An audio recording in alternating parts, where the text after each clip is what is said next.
No começo do nosso programa, a Gabriele Guimarães, que faz a produção do Bandeirantes Acontece, fez um destaque da nossa entrevista aqui para todos vocês. Vamos falar de vazamentos de dados. O governo notificou as 4 grandes operadoras de telefonia do Brasil e elas têm agora 15 dias para dar explicações sobre o vazamento de dados de mais de 100 milhões de brasileiros, dados como CPF, e-mails, detalhes da fatura também, tudo isso que fica disponível e geralmente é vendido na Deep Web.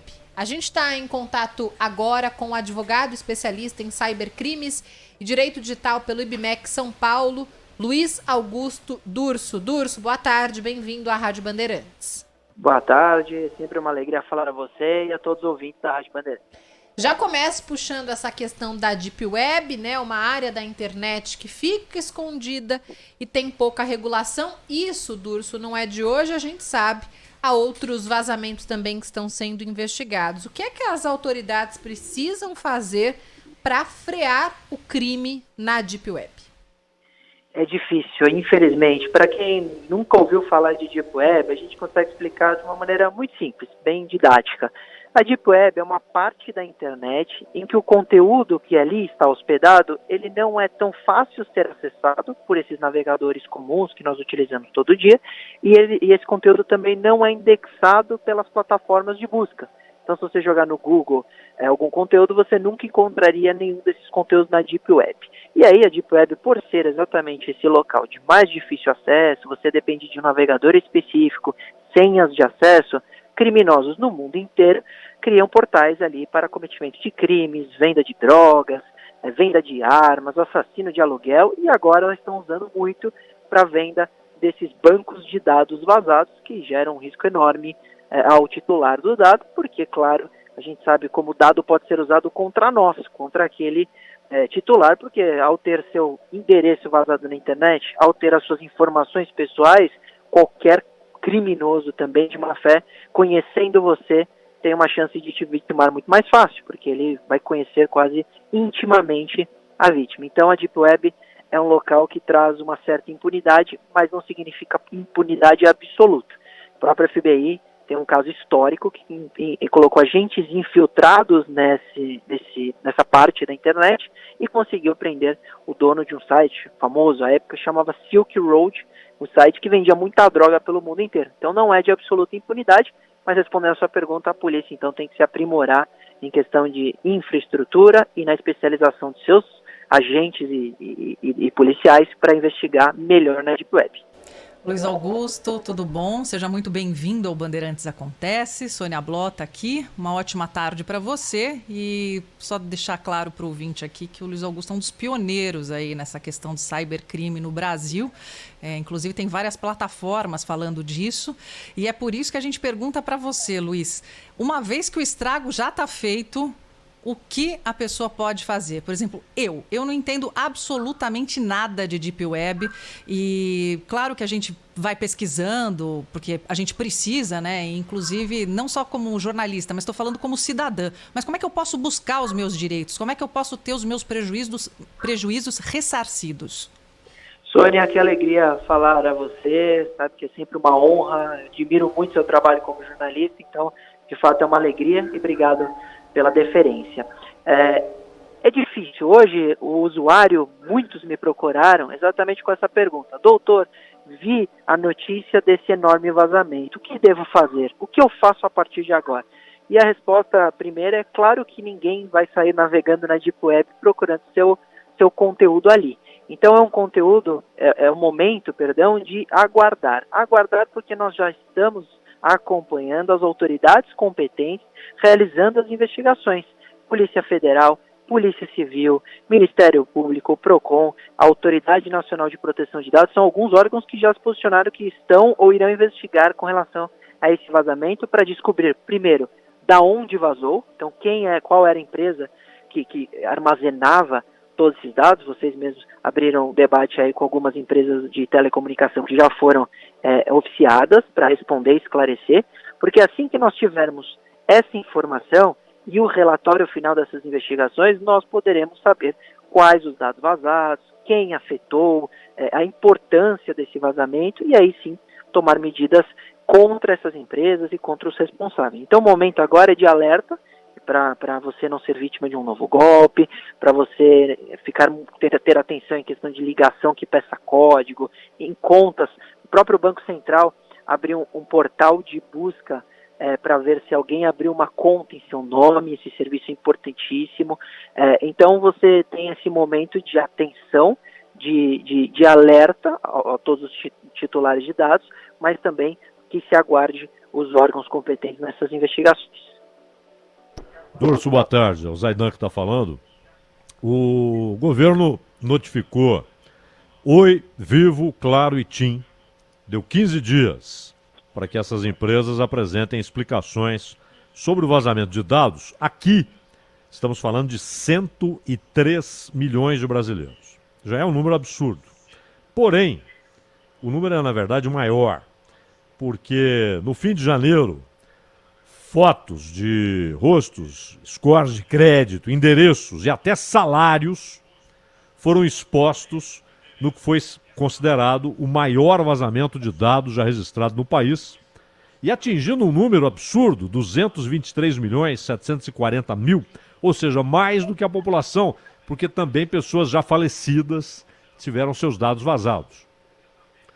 E aí eu leio que especialistas falam, primeiro você tem ali o Procon, você tem aquela plataforma consumidor.gov.br, Procons, etc.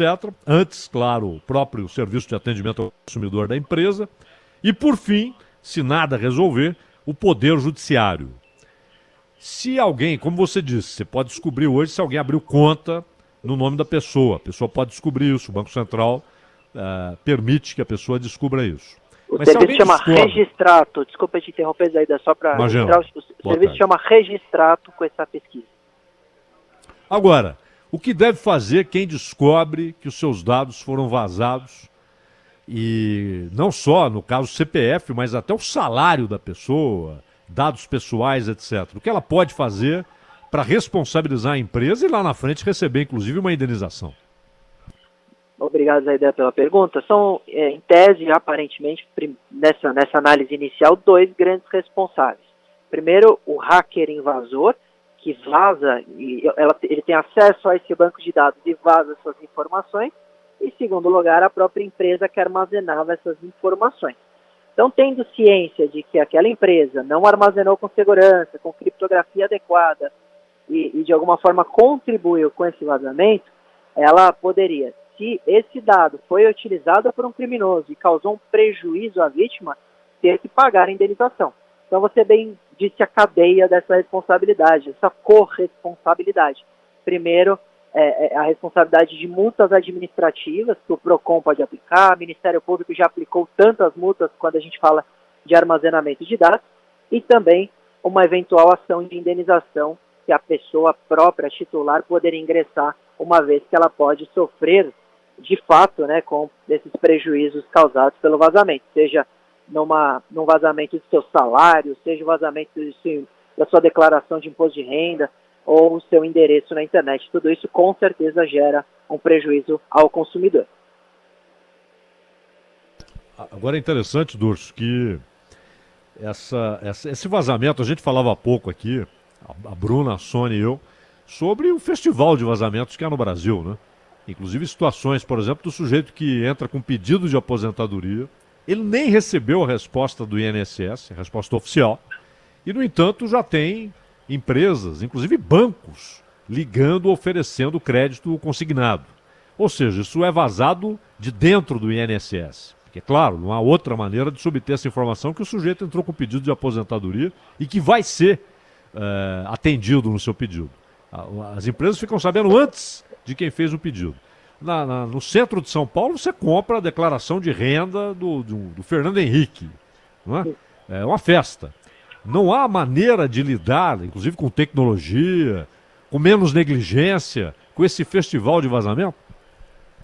Nós estamos caminhando nesse sentido, em questão de fiscalização, questão de leis. Então nós temos essa lei nova, a Lei Geral de Proteção de Dados, que ela entrou em vigor em setembro do ano passado. É uma lei hiper recente e ela, trazendo nesse seu exemplo do INSS, né, da aposentadoria e o crédito consignado, empréstimo consignado, proibiria esse tipo de envio e deturpação do dado. Então, quando o indivíduo quer se aposentar, ele faz o cadastro, ele informa seu telefone para obter a aposentadoria e não para ser assediado com 30, 40 ligações diárias com oferecimento de empréstimo consignado. Então, isso deturpa a finalidade do dado e já seria aí contra essa nova lei, a Lei Geral de Proteção de Dados. Por isso foi uma lei tão importante, mas nós temos uma situação agora que está preocupando também, que as punições aplicadas pelo órgão criado para fiscalizar tudo isso, que é a Autoridade Nacional de Proteção de Dados, foram adiadas durante a pandemia para agosto de 2021, para agosto desse ano. Então nós só teremos essas punições que são graves, a lei fala em até 50 milhões de reais por incidente de vazamento, aplicadas a partir de agosto deste ano. Então, enquanto isso não acontece, que teria, claro, um efeito pedagógico, um efeito que obrigue, de alguma forma, as empresas a cuidarem melhor dos nossos dados, a terem mais transparência, a terem mais lealdade, nós estamos nesse momento de aguardar essa punição que começa a vigorar só em agosto. Luiz, na verdade, quando a gente fala em cybercrime, a gente fala em legislação, mas é a legislação que já se conhece, que é a Constituição, os nossos códigos, etc. E fora as jurisprudências. Agora, você vê a necessidade de uma lei mais específica, já que os tempos são outros, e isso fica cada vez mais normal na nossa vida? De fato, não só eu, mas como muitos especialistas, até autoridades policiais que atuam só com crimes virtuais, percebem essa necessidade de uma regulamentação, seja por alteração dos códigos já em vigor, seja por uma lei especial que contemple todas essas condutas. Hoje mesmo eu falava sobre a questão desses vazamentos, e aí você vai ver a punição prevista no Código Penal para quem invade um banco de dados, que pode vazar. Nós temos uma punição de 3 meses a 1 ano. A pena é muito baixa, não representa a proporcionalidade entre a conduta e a resposta penal. É muito baixa em razão do vazamento de 200 milhões de brasileiros. Então, aquelas leis que hoje vigoram, muitas vezes são fracas, com penas baixas e uma necessidade absurda de tipificação de várias outras condutas. A gente debate há mais de 1 ano questões de fake news, como regulamentar, como criminalizar aquele que cria uma notícia falsa para prejudicar alguém manifestamente ilícita, e ainda não tivemos nenhum resultado do legislativo ou nenhuma conclusão do projeto de lei 2630 que tramita no Congresso Nacional. Então nós temos uma dificuldade de legislar nessa área, mas a necessidade é escancarada. Qualquer um que vocês conversarem que atuem nessa área vão dizer das dificuldades na investigação e também nas punições que são muito baixas e a falta até de tipificação penal de várias outras condutas. Para a gente fechar, Durso, qual que é a orientação que fica para o cidadão, para quem teve um dado seu vazado? O que essa pessoa pode fazer? É motivo de muita preocupação? A pessoa fica ali, né, sem saber o que fazer. Então, qual que é a orientação? Quem procurar? É uma situação que causa preocupação, mas não deve ser uma preocupação que cause pânico. As pessoas não devem sair fechando as contas no banco, parar de usar cartão de crédito, parar de usar as redes sociais. Não é isso. Mas é uma situação que obriga uma constante atenção do titular e do usuário e uma constante sempre se manter atualizado, uma constante atualização. Porque não só para as questões dos dados pessoais, mas para a questão dos novos golpes da internet, a nova forma de se aplicar esse tipo de fraude com a utilização dos dados, obriga que o usuário acompanhe. Então, sempre acompanhar as informações sobre esses vazamentos. Se amanhã tiver sistemas que realizam essas pesquisas para apontar especificamente para aquele usuário qual foi o dado vazado dele, e claro, for um portal de confiança, confiável, façam essa pesquisa, tenham ciência quais foram os dados vazados, façam essa pesquisa no registrato do Banco Central para ver se alguém abriu uma conta em seu nome. Então tenham muita atenção. Então é um momento de atenção, de acompanhamento das informações, para aí sim, eventual ação contra as plataformas, contra as empresas, mas saibam que vocês estão vazados. Eu acredito que toda a população do Brasil, algum dado relacionado àquela pessoa foi vazado, mesmo aqueles que não utilizam a internet, saibam que nós estamos concedendo dado no momento que a gente acorda até o momento que a gente vai dormir. Quando você passa por uma câmera de segurança, quando você utiliza seu carro, quando você passa numa catraca, qualquer coisa que de alguma forma colete uma informação relacionada a você, isso é dado pessoal e você está sendo de alguma forma monitorado, essa informação colhida e possivelmente vazada. Então nós estamos expostos. Durso, uma última da minha parte, me permita fazer uma pergunta sobre outro assunto, aproveitando que você é um especialista de ponta, um dos melhores. Essa história do deputado Daniel Silveira, há uma alegação do ministro Alexandre de Moraes de um flagrante permanente por conta do vídeo. No entanto, vale ressaltar que o relatório dele foi aprovado por unanimidade, mas houve uma ressalva do Barroso, dizendo que ele só concorda com a ideia de flagrante porque foi naquele dia e que depois o deputado repetiu as declarações na hora da prisão. Mas, caso contrário, ele não concorda com a ideia do flagrante permanente por conta do vídeo. Você, como especialista, como é que você enxerga esse caso? Já me posicionei hoje sobre isso, um caso que de fato levanta uma grande discussão com relação aos crimes cometidos pela internet, principalmente aos crimes de injúria, calúnia, difamação, quando postados em vídeo na internet, porque a grande dúvida é sobre o que crime permanente, vale dizer, um vídeo postado como ofensa, ele fica à disposição na internet, isso poderia ou não configurar um crime permanente, e isso poderia ensejar uma prisão em flagrante, porque o crime estaria sendo realizado naquele momento. Isso é uma questão controversa, não só nessa decisão, mas nos tribunais. Eu já me deparei com decisões nos dois sentidos, e isso, como eu esclareci já hoje, porque nós temos decisões de vários juízes e desembargadores no sentido de não aceitar o flagrante, a prisão em flagrante para conteúdo hospedado na internet quando realizado há dias. Então já foi hospedado aquele vídeo há um tempo. Não seria um crime permanente, o crime teria sido consumado no momento do post, no momento da publicação, então não caberia a prisão em flagrante, mas também vemos outras decisões que não são incomuns, que demonstram que poderia ser aceito a questão do crime permanente num post publicado na internet, porque ele estaria sendo acessado várias vezes. A minha posição em relação a isso é que depende do conteúdo. Então, se um vídeo induz ao suicídio, toda vez que alguém assiste aquele vídeo, ele poderia estar recebendo aquele induzimento. Uma outra pessoa também, ele conseguiria induzir ao suicídio várias pessoas como um crime permanente. Agora, um discurso feito para alguém, uma ofensa feita para alguém, não necessariamente é permanente, poderia afastar a questão em flagrante. Então depende muito do conteúdo especificamente, mas ainda é uma questão que esta decisão do Alexandre de Moraes coloca em debate para de alguma forma a gente trazer ou uma jurisprudência ou uma regulamentação para termos, claro, uma linha, porque a resposta hoje depende do ministro, depende do desembargador, depende do juiz que vai julgar a sua causa. Então, Luiz, justamente isso, o vídeo, ele foi determinado que o vídeo seja apagado. Só que esse vídeo ele fica replicando aí nos celulares de várias milhões de pessoas. Isso a gente ainda não tem como combater, porque, enfim, são métodos tecnológicos que o risco já é calculado, né? Inclusive isso dá o tom aí de várias campanhas eleitorais. Daqui para frente, como é que vai ter que ser? Porque se a pessoa calculou o risco, prefere, enfim, cometer um crime porque esse vídeo vai atingir X pessoas, porque existe uma eleição, etc e tal. A gente está falando de um político. Como é que você calcula isso daqui para frente?